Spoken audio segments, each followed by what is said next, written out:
Ladies and gentlemen, welcome to another video. In this video, we're going to be talking about how to use Roblox chat rephrasing feature in 2026. So let's get straight into the video. So all you need to do is simply go ahead and open your Roblox application.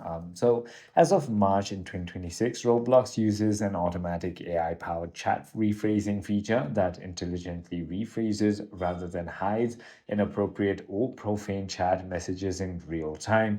So the system available for age-verified user converts prohibited phrases into respectful, polite language to maintain conversation flow while adhering to community guidelines. So in order to go ahead and have it, you don't have to do a manual activation and it just works automatically. All you need to do is complete an age check to use this and other enhanced communication feature.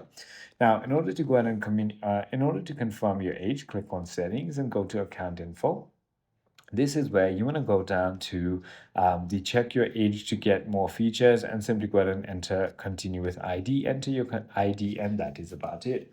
I hope this video clarifies everything for you. If you have further more queries, feel free to comment down below and I'll see you on the next one.